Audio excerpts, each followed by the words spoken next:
Hello guys, good morning, good afternoon, good evening. तो आज हम लोग पता है क्या करेंगे। लास्ट चैप्टर है यूनिट में, चैप्टर नंबर 5 है, जो आई थिंक सॉरी नाइन्थ की हिस्ट्री का। ओके, एनसीईआरटी का। एनसीईआरटी जो नाइन्थ की हिस्ट्री की है उसका हम लोग आज चैप्टर नंबर जो है फाइनल चैप्टर नंबर 5 करेंगे कि पेस्टोरलिस्ट इन मॉडर्न वर्ल्ड। अब पेस्टोरलिस्ट क्या होते हैं?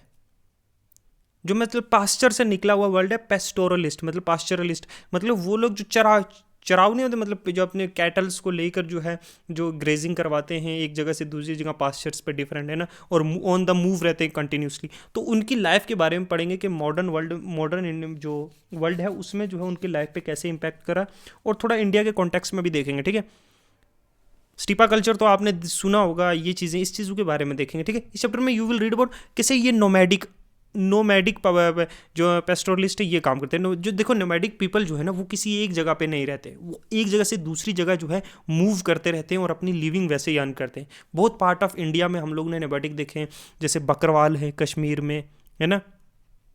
बकरवाल के बारे में सुना है ना, ये थोड़ा फेमस है ना। और भी बड़े तो मैनी पार्ट में इंडिया में हमने देखा है कि ये चीज़ें जो गोट्स और शीप्स, गोट्स और शीप, ठीक है, कभी हॉर्सेस भी होते हैं। ओके, हॉर्सेस के भी नोमैडिक को होते हैं पेस्टोरलिस्ट। ओके, ज़्यादातर हॉर्स शिप्स होते हैं, वैसे कैटल्स होती है, केमल्स होती है, राजस्थान में आप जाओगे। ठीक है, इस तरीके के।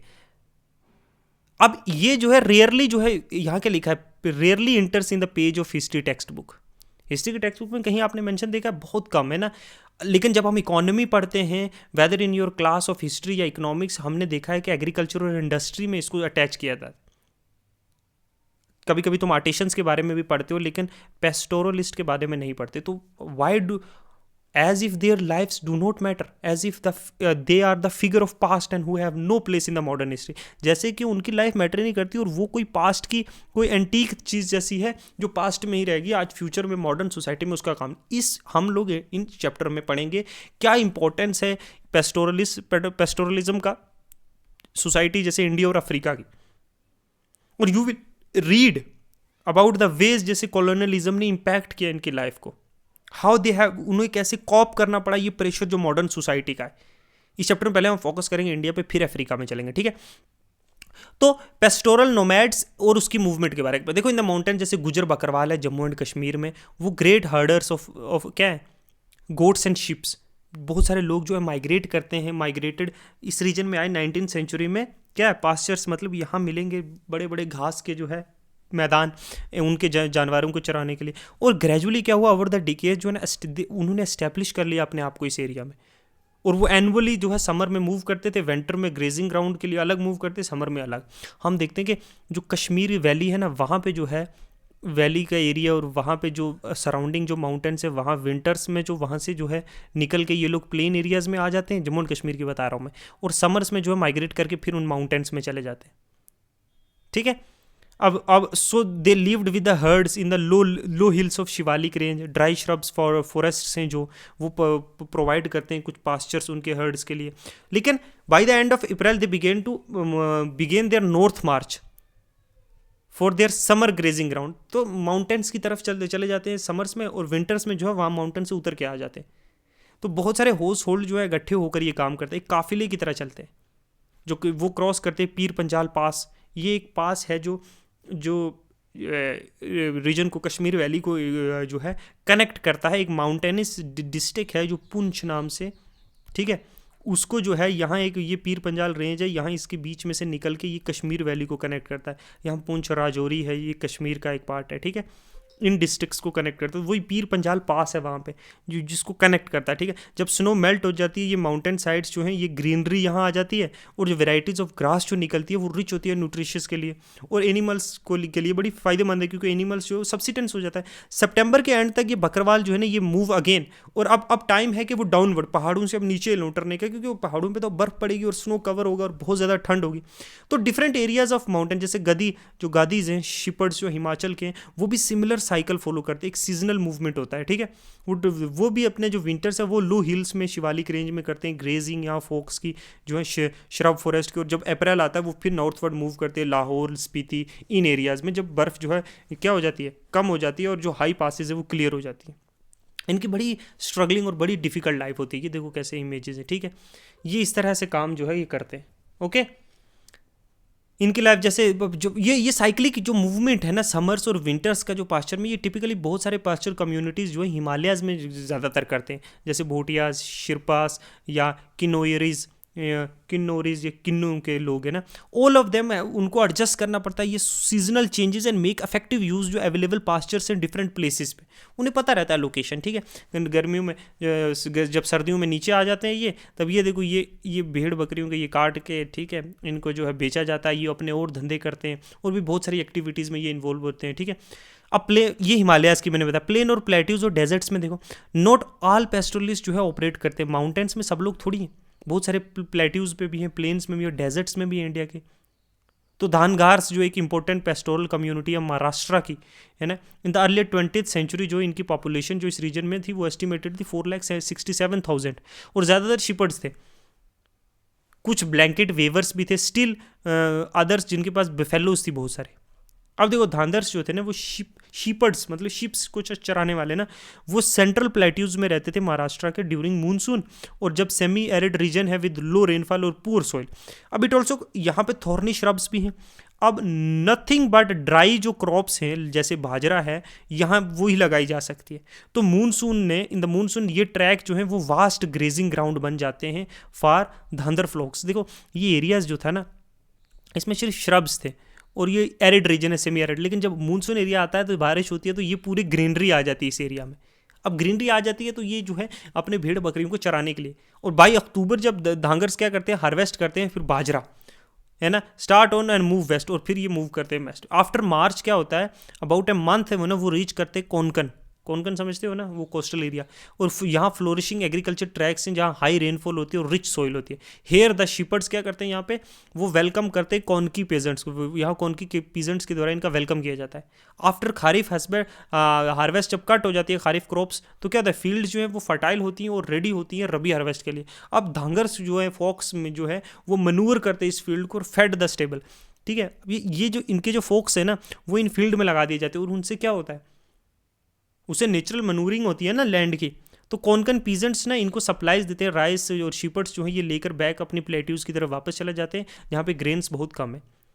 फिर ऑनसेट ऑफ मून धांगड़ फिर लेफ्ट करते हैं कोंकण के जैसे ही मूनसून स्टार्ट हो, और कोस्टल एरिया से अपने जो है अपने पशुओं के साथ, और वो रिटर्न होते हैं अपने सेटलमेंट जो ड्राई प्लेट्यू एरिया है।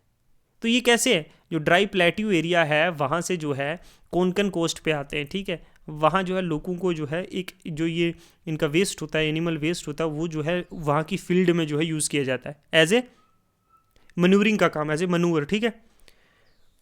तो क्या है, फील्ड्स जो है मनूवर्ड हो जाती हैं, वो उनको कुछ राइस वाइस ये चीज़ें देते हैं, फिर वहाँ से वो ट्रैवल करते हैं वापस।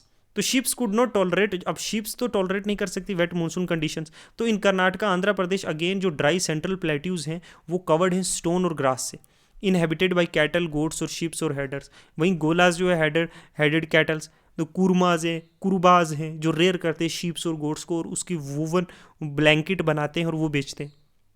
वो जंगलों के नज़दीक रहते हैं और कल्टीवेट करते हैं कुछ छोटी सी पैच ऑफ लैंड पे, और इंगेज्ड हैं बहुत सारी पैटी ट्रेड्स में, ठीक है। अनलाइक जो माउंटेन पेस्टोरलिस्ट है, it was not cold and snow that defined the seasonal rhythmic of the movement, rather it is the alteration of monsoon and dry region. अब माउंटेनस एरियाज में तो लोग तो मजबूरी इसलिए है क्योंकि वहाँ पे जो है क्या है, स्नोफॉल होती है कि नहीं होती है। अब ये चीज़ इन लोगों के लिए नहीं है, इन लोगों के लिए इसलिए है कि ये ड्राई सीजन और मूनसून सीजन के बीच में रोटेट करते हैं, वो सीधा विंटर और समर, विंटर हुआ तो नीचे आ गए और समर हुआ तो ऊपर चले गए, ठीक है। तो डिफरेंट एरियाज में डिफरेंट काइंड्स हो, जैसे बंजारास येट अनदर जो well known group of grazers है। ये क्या करते हैं, ये विलेजेस में उत्तर प्रदेश, पंजाब, राजस्थान, मध्य प्रदेश और महाराष्ट्र में पाए जाते हैं। नए जो पास्चर लैंड्स हैं, जो अच्छे पास्चर लैंड्स के लिए, जो चराने के लिए अच्छे मैदानों की जिस पे घास अच्छी हो, ग्रास लैंड्स अच्छे हो, वो ये कैटल्स के लेकर बहुत लंबे लंबे डिस्टेंस ट्रैवल करते हैं।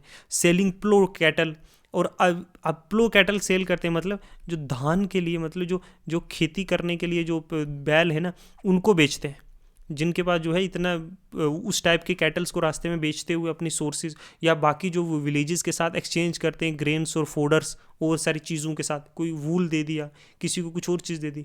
तो वैसे ही राजस्थान में एक राइकाज है, तो रेनफॉल इस रीजन में जो है बहुत कम और अनसर्टन है। तो कल्टिवेबल लैंड या हार्वेस्ट जो है वो हर साल कभी ज़्यादा कभी कम फ्लैक्चुएट होता रहता है।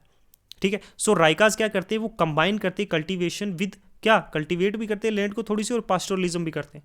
मूनसून के टाइम राइकाज जो है बरमार के या जैसलमेर, जोधपुर या बीकानेर के, वो अपने घर पे रहते हैं, है ना, जहाँ पास्चर्स अवेलेबल होते हैं। बाई अक्टूबर जो है ये ग्रेजिंग जो ग्राउंड्स जो वो ड्राई और एग्जॉस्टेड हो जाते हैं, तब वो मूव आउट करते हैं वहाँ से दूसरी जगह पास्चर्स पानी लेने के लिए, और फिर रिटर्न अगेन होते हैं नेक्स्ट मूनसून में। तो ऐसे ही जो है एक सर्कलिंग चलता है। ठीक है, समझे, ये देखो, समझे, इस तरीके से जो है पास्चर्स लाइफ को अगर हम लोग डिफाइन करेंगे तो ऐसी होगी। ठीक है, पीपल्स जो है अब जब उनके पास कुछ होता है तब वो सबसे वहीं पे रहेंगे, है ना।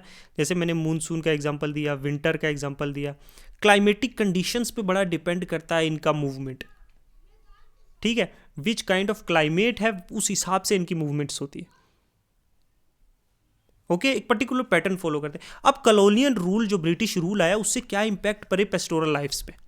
देखो, अनलाइक अंडर जो कॉलोनियल रूल है ना, जो लाइफ थी इनकी बड़ा ड्रामेटिकली चेंज हुई। जो ग्रेजिंग ग्राउंड्स थे वो बहुत कम हो गए, मूवमेंट इनकी रेगुलेट कर दी गई, इन पे रेवेन्यू जो है इनसे एक्सट्रैक्ट करने के लिए इन पे जो है क्या टैक्सेस इन पे जो है इंक्रीज कर दिए गए, और एग्रीकल्चर स्टॉक था वो कम हो गया। इनका ट्रेड क्राफ्ट जो है वो एडवर्सली अफेक्ट हुआ, क्योंकि बहुत सारे गुड्स जो है अब डायरेक्टली इंग्लैंड से यहाँ आ रहे थे, और वो भी कम प्राइजेज में। तो इनका क्राफ्ट पूरा तरह ख़त्म हो गया। फर्स्ट कॉलोनियल स्टेट ने इनको ट्रांसफॉर्म करने की कोशिश की कि जितने भी ग्रेजिंग लैंड से उनको कल्टीवेटेड लैंड में कन्वर्ट किया जाए, ताकि क्या लैंड का रेवेन्यू जनरेट हो, और वो फाइनेंस का एक मेन सोर्स होता। अब एक्सपैंड किया जब कल्टीवेशन, तो it could increase its revenue collection, लेकिन it could at the same time जो प्रोड्यूस की जाएगी मोर जूट, कॉटन, वीट या other agriculture produce that were required in England, और बहुत सी चीज़ें जो इंग्लैंड में ज़रूरत थी ना, बहुत सारी क्रॉप्स, बहुत सारी ग्रेन्स, तो वो भी मिलेंगी, प्लस इनको यहाँ से रेवेन्यू मिलेगा। तो इंग्लैंड के तो भाई दोनों हाथ घी में थे। तो कॉलोनियल ऑफिशियल्स ने जितनी भी अनकल्टिवेटेड लैंड थी उन्हें प्रोडक्ट जो अनप्रोडक्टिव थी, इट प्रोड्यूस नाइदर जो रेवेन्यू ना एग्रीकल्चर प्रोड्यूस करती, इसे वेस्ट लैंड समझा गया और इसको ब्रॉड किया गया, इसको कल्टीवेशन के अंडर लाने की कोशिश की। तो मिड 19th सेंचुरी तक जितनी भी वेस्ट लैंड रूल था वो एनेक्ट किया गया बहुत सी पार्ट में कंट्री के। अब बाय दीज रूल्स जो है अनकल्टिवेटेड लैंड वो है taken over and given to एक सेलेक्टिव इंडिविजुअल दी गई, और इस इंडिविजुअल को बहुत सारे कंसेशंस दिए गए और इनकरेज किया गया इस लैंड पे सेटलमेंट के लिए। कुछ को हेडमैन बना दिया विलेज का, कुछ को नया क्लियर्ड एरिया दिया गया। तो ये लैंड जो है टेकन ओवर, और एक्चुअली जो ग्रेजिंग ट्रैक्स थे जो रेगुलरली पेस्टोरलिस्ट यूज करते थे वो अब कल्टीवेशन के अंदर आ गए, और इनेविटेबली जो डिक्लाइन होना ही था पेस्चर्स का। सेकंड क्या हुआ, दूसरा रीजन कि मिड 19th सेंचुरी में बहुत सारे forest act were being enacted in different provisions. हमने पिछले चैप्टर में फॉरेस्ट एक्ट पढ़ा। अब ये एक्ट्स क्या किए कि जो फॉरेस्ट थे, जो कमर्शियली वैल्यूएबल टिम्बर्स थी, है ना, जैसे साल है, देवदार है, वो डिक्लेयर कर दिया गया रिजर्व। अब कोई पास्चरलिस्ट जो है, कोई भी ये चरागांव जो है, ये चराने वाले जो हैं, वो इन लैंड में नहीं इंटर हो सकता। कहीं कहीं कस्टमरी जो ग्रेजिंग राइट्स है वो दिए गए, लेकिन उनकी मूवमेंट फिर भी सीवियरली रिस्ट्रिक्टेड थी। तो कॉलोनियल ऑफिशियल्स को ये लगा कि ये जो ग्रेजिंग है ये एनिमल की, ये डिस्ट्रॉय कर रही है लैंड को, और रूट जो है रूट से उखाड़ रही है ट्रीज को, है ना, जो फॉरेस्ट के फ्लोर पे होते हैं जिनसे नए पेड़ आते हैं। उन्होंने प्रिवेंट कर दिया कि न्यू ट्री फ्रॉम ग्रोइंग, और ये प्रिवेंट कर रहा है नए पेड़ उगने से। तो फॉरेस्ट राइट ने जो है लाइफ जो कंप्लीटली चेंज कर दी। अब वो प्रिवेंट हो गए इंटर होने से, फॉरेस्ट में रोक दिए गए एंट्री से। ठीक है, even in the areas they were allowed entry, तो मूवमेंट जो है वो रेगुलेटेड थी, उन्हें परमिट्स चाहिए थे इंटर होने के लिए। तो टाइमिंग ऑफ एंट्री, डिपार्चर, ये सारा कुछ था। तो इनकी लाइफ जो है वो फॉरेस्ट डिपार्टमेंट के द्वारा कंटिन्यूसली जो क्या थी, सर जो अंडर सर्विलेंस थे। परमिट मिलते थे लेकिन स्पेसिफिक पीरियड के लिए मिलते थे कि इतने पीरियड में तुम जा सकते हो, इतने पीरियड में तुम्हें वापस आना है। थर्ड के क्या हुआ कि ब्रिटिश ऑफिशियल थे उनको सस्पिशन था कि ये नोमैडिक पीपल्स में बहुत सस्पिशन था। ये जो मोबाइल क्राफ्ट पर्सन और ट्रेडर्स थे who hawked their goods in villages and pastoralists who change their places in the residence every season moved in search of good pastures for the हेडर्स। अब ये लोग तो एक जगह से दूसरी जगह घूमते थे, विलेजेस में आके अपनी चीज़ें बेचते थे, तो इन पे ब्रिटिश को शक था कॉलोनियल गवर्नमेंट जो है इन्हें चाहती थी कि वांटेड टू रूल अवर, वो चाहते थे कि हम उन लोगों पे रूल करें जो एक जगह पे कहीं रहते हैं। अब मूवमेंट होगी एक जगह से दूसरी जगह, तो वो कैसे इन पे रूल करेंगे जिनका कोई फिक्स प्लेस नहीं है, कोई फिक्स राइट नहीं है, कोई पर्टिकुलर फील्ड नहीं है, ना उनसे रेवेन्यू लिया जा सकता है, ना उन पे कोई उन पे कानून थोपा जा सकता है। तो those who were settled were seen, जो सेटल थे उन्हें एक पीसेबल और लॉ अबाइडिंग सिटीजन माना गया। जो नोमैडिक थे उन्हें कंसिडर कर दिया गया क्रिमिनल हैं ये लोग। तो 1871 में कॉलोनियल गवर्नमेंट ने लॉ पास किया था, क्रिमिनल ट्राइब्स एक्ट। इस एक्ट, क्रिमिनल ट्राइब्स एक्ट था ना, तो बहुत सारी कम्युनिटी जो क्राफ्ट पर्सन, ट्रेडर, पेस्टोरलिस्ट थे, वो क्लासीफाई कर दिए गए क्रिमिनल ट्राइब्स। उन्हें स्टेट किया गया to be criminal by nature and birth. अब इस एक्ट जैसे ये फोर्स में आया, ये कम्युनिटीज़ जो थी वो एक्सपेक्ट कर रही थी टू लिव ओनली कि अब इन कम्युनिटीज़ को ये एक्सपेक्ट किया गया कि तुम लोग किसी एक पर्टिकुलर जगह पे रहोगे, वरना तुम्हें अलाउड नहीं है तुम एक जगह से दूसरी जगह मूव करो बिना परमिट के। तो विलेज पुलिस को जो है कंटिन्यूसली वॉच पे रखा गया। चौथा देखो, एक्सपेंड करने के लिए रेवेन्यू जो है ना, कॉलोनियल गवर्नमेंट ने हर पॉसिबल सोर्स ऑफ टैक्सेशन ढूंढा। सो टैक्स इंपोज किया गया लैंड पे, कैनाल वाटर पे, साल्ट पे, ट्रेड पे, गुड्स पे और इवन एनिमल्स पे भी। तो पेस्टोरलिस्ट को टैक्स पे करना पड़ता था। हर एनिमल जो ग्रेज करेगा, मतलब जो किसी के ग्राउंड पे चढ़ा रहा है ना, ठीक है, घास खिला रहा है कहीं से किसी ग्राउंड के ऊपर, ये देखो यहाँ ग्रेजिंग हो रही है, तो इसका टैक्स पे करना पड़ेगा। तो ग्रेजिंग टैक्स इंट्रोड्यूस किया गया मिड 19th सेंचुरी में। ये एक टैक्स पर head of the cattle went rapidly and the system of collection जो था वो इंक्रीजिंगली एफिशिएंट था। तो इंडिकेट जो 1850 से 1829 था, जो राइट टू कलेक्ट टैक्स जो है वो ऑक्शन किया गया, आउट ऑफ टू कॉन्ट्रैक्टर बनाए गया। तो कॉन्ट्रैक्टर ने मैक्सिमम जो है हाई टैक्स जो है रिकवर करने की कोशिश की। जो मनी उसने पे किया हुआ है, देखो ना, कॉन्ट्रैक्टर ने 100 रुपया पे कर दिया फॉर एग्जाम्पल गवर्नमेंट को, और उसने 1 साल के लिए जो है इन सारी लैंड की जो है इनसे मैं टैक्स कलेक्ट करूंगा। तो भाई 1880 जो गवर्नमेंट थी वो begin to collecting taxes directly from pastoralist. और इवन अगर ईच ऑफ देम जो है given a pass to enter the grazing tax, a cattle header to show the pass and pay the tax. तो pass दिया गया, वो पास show करेगा, फिर टैक्स पे करेगा, फिर ग्रेजिंग ग्राउंड पे जाएगा और अपने पे ले जाएगा। तो नंबर ऑफ कैटल जो हेड थे, जो अमाउंट किया जाएगा कितने कैटल से, उसके हिसाब से। अब how did these changes affect, अब ये चेंजेस ने कैसे अफेक्ट किया लाइफ, देखो ये major series shortage of pastures हो गया। ग्रेजिंग लैंड्स जो थी वो टेकन ओवर हो गई और एक कल्टिवेबल लैंड हो गया। अवेलेबल जो पास्चर लैंड थे वो कम हो गए। सिमिलरली जो रिजर्वेशन ऑफ फॉरेस्ट था, मेंट के जो शिफर्ड्स और कैटल हेडर्स थे वो अब नहीं फ्रीली पास्चर्स इन पास्चर्स में घूम सकते, इन फॉरेस्ट्स में जो है घूम सकते ओपनली, क्योंकि उन्हें रिजर्व फॉरेस्ट डिक्लेयर कर दिया गया। और day by day pasture lands जो थी वो अंडर कल्टिवेशन आने लगी, ठीक है, वहां पे जो है हल चलने लगे। अब एग्जिस्टिंग जो एनिमल स्टॉक्स था उसको तो फीड करना था ना, अब लैंड्स ही नहीं है।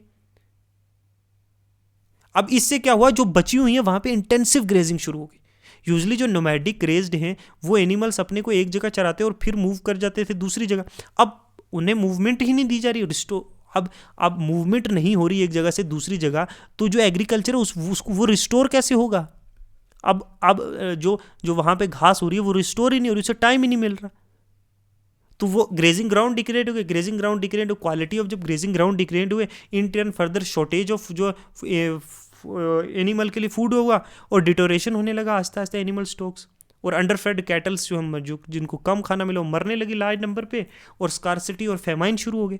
ठीक है, देखो यहाँ बंजाराज हैं, ये मलदारीज हैं, ये राइकाज हैं, ये भोतियाज हैं, ये गद्दीज, Gujjars, मोम्पाज, all over the world थे। ये देखो ऑल ओवर द इंडिया। अब पास्चरलिस्ट ने कैसे कोप किया इन सारी प्रॉब्लम्स के साथ, देखो पास्चरलिस्ट जो थे ना, पेस्टोरलिस्ट, उन्होंने बहुत सारी वेज में रिएक्ट किया। कुछ ने रिड्यूस कर दिया number of cattles since there was not enough pastures to feed large number. Other ने ये डिस्कवर किया कि नए पास्चर्स जब movement to old grazing ground became difficult. अब ओल्ड ग्रेजिंग ग्राउंड में तो जाना डिफिकल्ट हो गया, उन्होंने नए ग्रेजिंग ग्राउंड ढूंढने शुरू किए।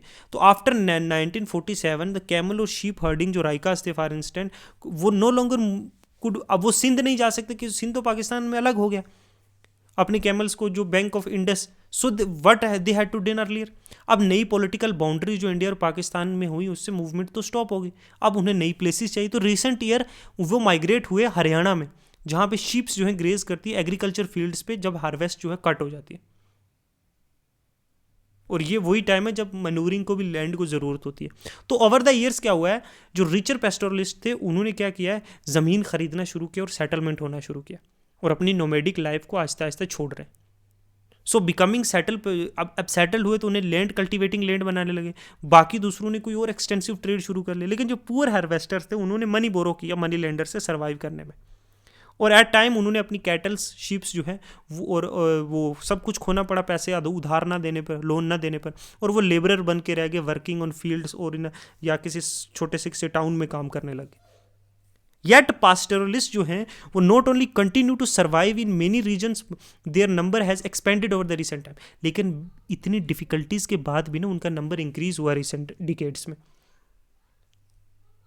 ठीक है, उन्होंने अपनी मूवमेंट के डायरेक्शंस चेंज किए, अपने जो हर्ड से, जो अपने अपने कैटल से उनकी साइज कम की है, और पेस्टोरल एक्टिविटीज़ के साथ वो दूसरी फॉर्म ऑफ इनकम भी अडॉप्ट किए चेंजेस के साथ मॉडर्न वर्ल्ड के। बहुत से इकोलॉजिस्ट ये बिलीव करते हैं कि इन ड्राई रीजन्स और इन माउंटेन्स जो माउंटेन्स हैं, पेस्टोरलिज्म जो है ये still ecologically most viable form of life है। ये चेंजेस जो हैं वो एक्सपीरियंस की सिर्फ कम्युनिटी इंडिया में नहीं किया, on the in other part of world also. जब नई लॉज, नए सेटलमेंट पैटर्न्स आए, फोर्स किया इन पेस्टोरल कम्युनिटीज़ को कि वो अपनी लाइफ को बदलें। ठीक है, अब बाकी जगह देखो पेस्टोरलिज्म इन अफ्रीका, देखो अफ्रीका में भी ना, देखो let us move to Africa where जो हाफ ऑफ द जो वर्ल्ड्स की पेस्टोरल पॉपुलेशन रहती है। इवन टुडे 22 मिलियन अफ्रीकन जो वो डिपेंड हैं पेस्टोरल एक्टिविटीज़ में अपनी लिवलीहुड में। कम्युनिटीज़ जैसे ब्यूडोनिस या बेरबर्स या मसाई या सोमाली या बोरन्स या तुर्काना, ये most of them live on एक सेमी एरिड ग्रासलैंड्स पे रहते हैं या एरिड डेजर्ट में, जो रेनफर्ड एग्रीकल्चर जहाँ बहुत डिफिकल्ट है। वो कैटल्स, केमल्स, गोट्स, शिप्स और डंकी जैसी चीज़ें, और वो चीज़ें जो है क्या पालते हैं, वो दूध बेचते हैं, मीट, एनिमल स्किन, वूल। तो सम कुछ ऑल्सो कुछ लोग अर्न करते हैं ट्रेड और ट्रांसपोर्ट से भी। तो combined with this other pastoral activities भी करते हैं, एग्रीकल्चर भी करते हैं स्टिल, और बहुत सारी वेराइटीज़ ऑफ और जॉब्स भी करते हैं सप्लीमेंट या मिराज करने के लिए जो अनसर्टेड अर्निंग है पेस्टोरलिज्म से। जैसे पेस्टोरलिज्म इंडिया, लाइफ ऑफ जो अफ्रीकन पेस्टोरलिज्म है वो भी ड्रामेटिकली चेंज हुई कॉलोनियल और पोस्ट कॉलोनियल पीरियड्स में। ठीक है,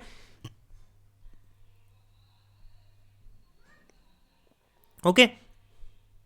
सेम ये जो है कॉलोनियल रूल्स के जो है इम्पैक्ट हुए कीनिया में और एरियाज़ में जो है all over the world, and और उनकी जो है लिवलीहुड। अब जो इनकी भी देखो लॉस ऑफ फाइनेंस, जो ग्रेजिंग लैंड्स थी, वाटर रिसोर्सेज जो created, pressure on small areas, फिर मसाया को जो है कन्फाइन होना पड़ा, और कॉन्टीन्यूस ग्रेजिंग से जो है जो स्मॉल एरिया से वो inevitably meant deterioration of quality of pasture, और fodder was always in shortage of supply, तो feeding the cattle become a persistent problem. वही same problem because they were under also a colonial rule, same set of regime. अब border close हुई, जब Africa से देखो ना, जब बहुत सारी अफ्रीकन कंट्री से क्या हुआ कि पहले अफ्रीकन वास्ट एरियाज पे मूव करते थे, तो लेट 19th सेंचुरी में कॉलोनियल गवर्नमेंट इंपोज करने लगी रिस्ट्रिक्शन इनकी मोबिलिटी पे, बहुत सारी बॉर्डर्स क्रिएट की गई। तो क्या हुआ, कटिंग ऑफ लिंकेज हो ever never really possible because white colonist had to depend on black labour to bore mine, buildings and roads. अब उन्हें ये पेस्टोरलिस्ट डेंजरस लगते थे, savage people, dangerous and savage people with whom all connect had to be minimize. ये जो लोगों के सबके साथ कनेक्ट है इनको मिनिमाइज करना पड़ेगा ना। नई टेक्नोलॉजिकल देखो ना, नई टेरिटोरियल बाउंड्रीज आई, रिस्ट्रिक्शन इंपोज की गई उनके बाद, सडन चेंजेस जो लाइफ्स में आई पेस्टोरल के, इनका एडवर्सली इफेक्ट पड़ा उनकी ट्रेडिंग एक्टिविटीज पे और दूसरी भी। ठीक है, ये रिस्ट्रिक्शन जो कॉलोनियल में did not entirely stop their trading activities, but देवर नाउ से बहुत सारी रिस्ट्रिक्शंस हो गई ना, समझे। ये दो डिफरेंट टाइप्स ऑफ जो है पेस्टोरलिज्म। कंक्लूजन देखते हैं हमने जो है सेम सेट ऑफ प्रॉब्लम्स वही अफ्रीका में भी हुई हैं जो इंडिया में हुई हैं, because same set of regimes थी, फिर भी you have to go through at least at once and you can see it. Okay, so pastoral communities जो different part of the world में थी ना, they were affected in different ways, अलग अलग तरीके से वो अफेक्ट हुए। बट जो चेंजेस आए मॉडर्न वर्ल्ड में, नए लॉज, नई बाउंड्रीज जो हैं उन्होंने भी अफेक्ट किया इनके पैटर्न, इनकी मूवमेंट का। जो इंक्रीजिंग जो रिस्ट्रिक्शंस लगाई गई इनकी मोबिलिटीज़ पे, हमने पढ़ा इंडियन कॉलोनियलिज्म के दौरान कैसे हुआ, और इनको डिफिकल्ट हुआ एक जगह से दूसरी जगह पास्चर्स की सर्च में जाना। जब पास्चर्स लैंड डिसअपेयर हो गई और ग्रेजिंग एक प्रॉब्लम बनी, while the pastures that remain deteriorated through continuous over grazing, time of the drought became time of crisis with cattle dying in large number. तो क्या हुआ, अब रिस्ट्रिक्शन मूव होगी, जो कैटल्स जो ग्रेजिंग ग्राउंड इनके पास है उन पे ये एक्सेसिव ग्रेजिंग करने लगे एनिमल्स। जब बारिशें होती थी तब तो ठीक है, घास दोबारा उगाता था, लेकिन जब बारिशें नहीं होती थी एट टाइम ऑफ ड्रॉट्स, ये जो कुछ मिनिमम ग्रेजिंग ग्राउंड्स थे ये भी ख़त्म हो गए। अब ये भी ख़त्म हो गए तो एनिमल्स मरने लगे। येट पास्टोरलिस्ट ने जो है अडॉप्ट किया है नए टाइम में, दे चेंज दे, उन्होंने अपने पास चेंज किया एनिमल मूवमेंट के, उन्होंने अपनी कैटल के नंबर से रिड्यूस किए, press of rights to enter new areas, exert political pressure on government के ऊपर, पॉलिटिकल प्रेशर दिलाया कि उन्हें रिलीफ दी जाए, उन्हें सब्सिडी दी जाए, दूसरी टाइप की उन्हें सपोर्ट दी जाए, डिमांड किए राइट्स जो मैनेजमेंट ऑफ फॉरेस्ट और वाटर यूज़ के। पेस्टोरलिस्ट नॉट ओनली ये कोई रैलिक नहीं है पास्ट का, ठीक है, they are not people who have no place in the modern world, ये वो भी नहीं है जिनकी कोई जगह नहीं है मॉडर्न वर्ल्ड में। जो इन्वायरमेंटलिस्ट हैं और इकोनॉमिक्स हैं उन्होंने इंक्रीजिंगली ये रिकॉग्नाइज किया है जो पेस्टोरल नोमैडिक है वो एक फॉर्म ऑफ लाइफ है, ये भी एक जीने का तरीका है, और वो परफेक्टली सूटेड है जो हिली और ड्राई रीजन के लोग हैं। अगर ये चीज़ें नहीं करेंगे, ये सर्वाइव करना इनका और मुश्किल हो जाएगा, ठीक है। सो देखो, एडाप्टेशन जो है ना, एडाप्टेशन जो है और एवोल्यूशन जो है वो पार्ट ऑफ ह्यूमन बीइंग है, okay, either it is an ancient society और मेडिवल सोसाइटी और मॉडर्न सोसाइटी, ठीक है। हर जगह पीपल पेस्टोरल जो हैं दे आर, आप 12th सेंचुरी देखो, चिंगिस खान इन मंगोलिया, वो क्या था, they were nomadic pastoralists, okay, they all जो स्टीपास में रहते थे, central Asian peoples, they were nomadic, people like Timur, okay, बाकी African 50% of people were nomadic. So India, there are thousands of people, thousands of clans, thousands of tribes all over the world are nomadic. अब हम लोगों को climate, they know climate more than us, तो हम लोगों को adaptation का पता है, we will adopt, ओके, तो they know when to move. अगर देखो ना, एक राजस्थान में जो एक मैंने आपको एग्जांपल दिया, अगर वो एक जगह से दूसरी जगह मूव नहीं करेंगे तो जब सूखा होता है वहाँ पे तो वो क्या करेंगे, चलो जब थोड़ी सी बारिश होती है तब तो वो एग्रीकल्चर करते हैं वहाँ पे, जब सूखा होगा तो वो क्या करेंगे, तो मर जाएंगे ना, अगर वो दूसरी जगह मूव नहीं करेंगे जहाँ पे थोड़ा पानी है, जहाँ पे थोड़ी घास है, जहाँ पे उनके एनिमल सर्वाइव कर सकते हैं। They don't have a alternative occupation, so they would do. और इन रास्तों में ये लोग उनके साथ ट्रेड भी करते हैं, एनिमल बेचते हैं, मीट बेचते हैं, उनका वूल बेचते हैं, और चीज़ें, कंबल, ब्लैंकेट, चटाइयाँ बनाई हुई बेचते हैं एनिमल से। So in this way they have adopted no way, okay, they have adopted in two number of ways. कुछ लोग नहीं कर पाए, देवर पुअर्स एंड तो वो जो है लेबर बन गए, कुछ लोग सेटल्ड हो गए एग्रीकल्चर जो लैंड खरीद कर, ओके। यहीं तक रखते हैं आज, थैंक यू। कल हम एक्चुअली स्टार्ट करेंगे ये नेक्स्ट चैप्टर।